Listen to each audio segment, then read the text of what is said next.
kampo ng Ng ugat, yung, ugat. Yung ugat sa brain niya. At the same time, may problema pa. Parang komplikasyon na rin po yung kidney.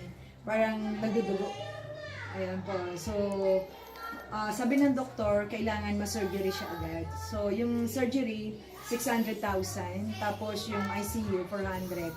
Iba pa yung mga gamot. So, pinaganda sila ng 1.3. Ayan. Eh, yung family, gusto talaga, alam nila na kapag naoperahan, walang kasiguraduhan na mabubuhay yung pasyente. Kasi lahat doon sa Rojas, parang nagbalitaan na yung mga ganong cases. Pag ICU. Pagka nasa surgery regarding sa utak, wala rin daw, sabi nila. So, parang tinanggap na lang nila, hindi sila makapag-provide ng ganong kahalaga. So, tinakbo nila dyan sa Tuguegarao. Yan, Tuguegarao. So, naalala nung kaibigan ko, yung Fermax cream, kasi naka-attend sila. Na rin lala pwede. Pinadala yung cream. Sabi niya, maya-maya, pahiran niya lahat ng pulses, parang share namin sa inyo ngayon. Tapos sa kidney, dito sa may puson, balakang. Ayan, so lahat, Especially sa brain area. Sa no? brain area, kasi blood clot nga. So dito sa carotid, Sentido. sa spinal, tapos Sentido. dito lahat. Ayan, saka dito. Tapos sa heart. Ayan, so ang kanila findings 24 hours.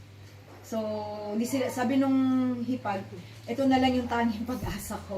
Kasi hindi kaya ang... Hindi kaya ang na-raise nila is 300,000. Yeah. Hanggang doon lang. Oo. And then yung result, pinadala sa kaibigan nila dito sa PNP, sa Krami. Ang sabi ng doktor doon, urgent na maoperahan yung pasyente. Kasi talagang comatose talaga siya. Oo. So, Pero hindi pa siya nakakomatose. hindi pa, sir. Minsan pag tumagal-tagal pa comatose. Ang taning ng doktor po sa kanya kasi is 24 hours. Comatose pag hindi naagapan. Oo. So, habang naghahanap sila ng pera, may nalikom, 300,000 lang. So, parang tanggap na ng pamilya, hindi sila makalikom ng ganong kahalaga. Talagang pinadyos na lang daw nila. So, ayun, pinadala ng friend ko yung Fermax cream. Ayan, sabi niya, maya-maya pahid. Kasi yun yung turo ko. Pag emergency, maya-maya, huwag nang susundin yung 2 times, 3 times, maya-maya kasi emergency yun eh. So, ngayon, 300 lang yung nalikom. Yun pa rin, continuous.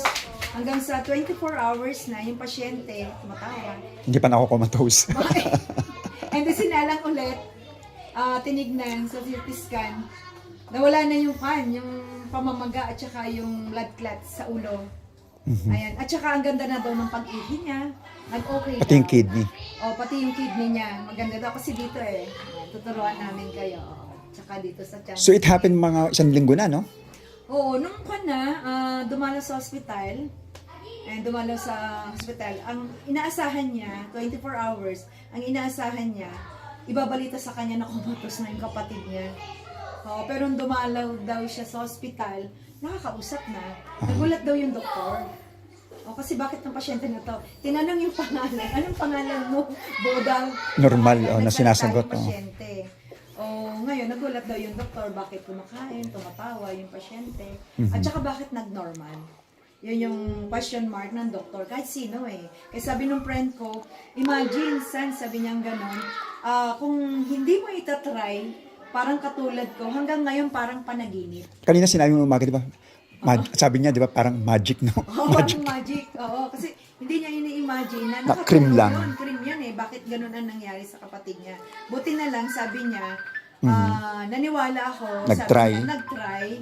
Ayan yung word kasi na nag-try Kung sabi niya ganun, kung hindi kita pinaniwalaan dahil trust ako sa'yo, sabi niya, imagine, buhay ng kapatid ko yun. So, anong nangyari ngayon? Nagtawagan yung mga kapatid niya sa Amerika. Puro kukuha ng products. Oo, kumbaga, anong nangyari dyan? Ba't ganyan?